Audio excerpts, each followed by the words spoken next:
Hey everybody, so this is basically my summer in Vermont. I really want you guys to see what it's like to be living a life on mission. And even though I'm in a different context, that you would then be able to apply this to your context. This video series is basically going to be following throughout each and every week that a new video will be posted. And that way you guys can really start to feel what it's like to be really striving for Christ to be moving in your life. And this is also really for some of the middle schoolers and high school students that really want to watch this. I encourage you to be looking into experiences like this, to be thinking about your 4 year education, maybe spending it in a place like this. And so, with that, I'm going to be talking about some wins about like living in remote Vermont and some losses and really some fun stuff that kind of comes about. So to start off with, this is week one, the drive. This is 1,400 miles away, meaning that it took me and my dad 3 days to get here. Yeah, so it was 3 days, 2 nights. And first night we got to Clemson, South Carolina. Yeah, got to see the stadium and everything. It was really cool. And then second night we got just outside of Baltimore and made it to where we drove all the way from right outside Baltimore into Poultney, Vermont, and Fairhaven, which are two towns right next to each other. And that took about 6 hours. So yeah, it was a long third day and second day, but it was good, and it was really neat to spend that time with my dad, kind of feeling everything out and seeing the rest of the country, of which I've have yet to kind of see. We got to stop in Philadelphia and ate a cheesesteak, and that was really good. And I think it was Geno's and Pat's. Yeah, and they're right across the street from each other. And so I had to get one from both. I couldn't decide. Anyway, so kind of moving on into to day one and day two, it was raining, which sucks. I mean, as soon as you get to a new place that's supposed to have beautiful weather, you're confronted with Florida weather, and it was nasty. Yeah, so it was like it made for a really kind of hard adjustment because you're thinking like it's going to be sunny and it's going to be nice and green and vibrant, and it's just you're already kind of feeling doom and gloom because it's like, what am I doing up here? And then it's raining to boot.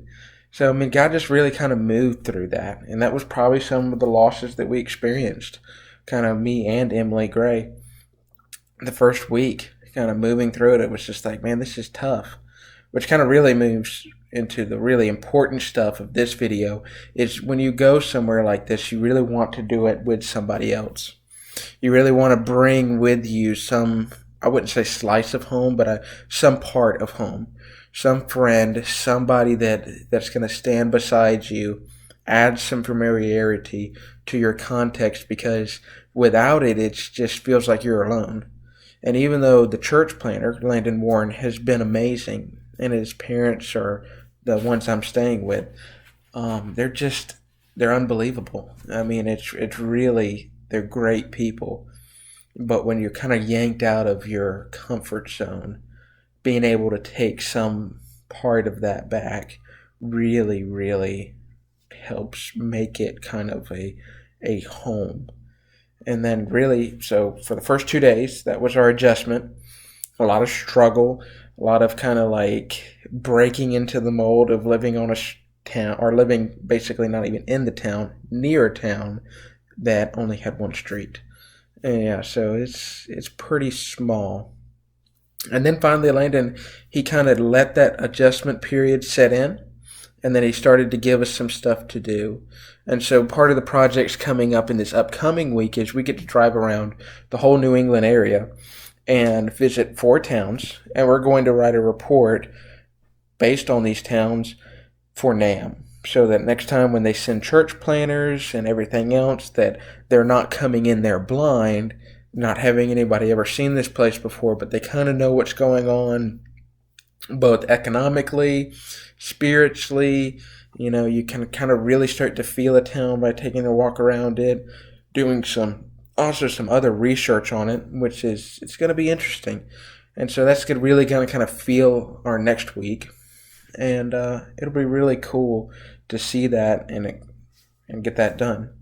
Now, some of the fun stuff about Vermont that helped lift our spirits up was really some of the exploring that we got to do. When it was finally sunny, I took my Jeep and got it all types of dirty. The dirt roads here are phenomenal. I mean, the off-roading is amazing. It's unbelievable.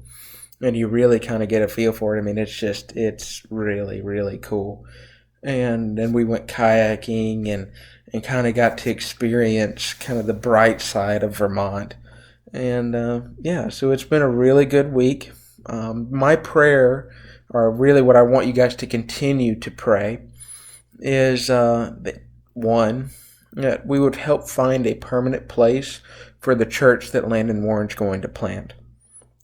Some of the places are really kind of changing, and the spot that he thought he might not have in a year, and things of that nature, and it's just created a lot of stress. And what's really, really kind of sad to watch is there's a lot of Catholic, there's a lot of Methodist, Episcopalian, and a lot of different denominations that are leaning more on the liberal side of things that really don't even want to give up their church when they are dead. All the churches up here are dead. So if you see a church building that's kind of in New England, more than likely it has less than 10 people showing up to it on a regular basis. And all 10 of those people are probably over 90 years old. There's no life whatsoever. There's no vibrance and outreach into the community.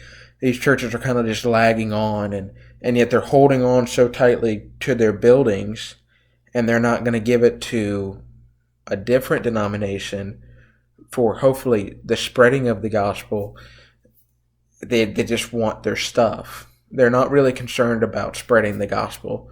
Whereas when we come in and when NAM comes in, we really want to start outreaching, and we want to start breaking down the barriers that a Catholic church that's been here for the past 100 years has really started to set. These churches are really starting to be leeches onto the community, and it's a lot of barriers to be broken from that. And so, yeah, it's been really, really tough to kind of break the mold. And so with that, there's hardness of hearts. And so that's my second prayer request. So first we have that Landon Warren would find a church building. He already has a church. He has a group of people. But he would find a location for the church and that they could meet on a weekly basis. And then the second prayer request is for the hardness of hearts of people up here. Because the church has set such a bad example in the past of being a leech on the community, when someone hears about basically anything to do with Christianity, they immediately turn to leech. And they immediately start thinking, they're not going to give me anything, they're not outreaching, all they want is another basically abandoned building, or a building that's used for, offices or whatever it might be, but they're not really thinking that maybe Christ could give them a brand new life. And then number three, my third prayer request, and I'm feeling some homesickness, and so just kind of continue to pray for strength and for endurance for me. It's been difficult. I'm not going to lie. And if anybody's kind of really looking into this, you need to know that it's going to be difficult. This is not for the average person. And I'm not trying to say that I'm above average, because it's not me, but it's Christ making me above average. And so if you're not spiritually grounded enough to be able to just put all of your hope into Christ and to say, this is all that I need is Christ, then you need to get there before you come here, because it really strains you to be striving away from home, and it's difficult. So just continue that Christ would continually prevail in my life and give me that strength and kind of just comfort me as I'm away from home for my summer. All right. Thank you.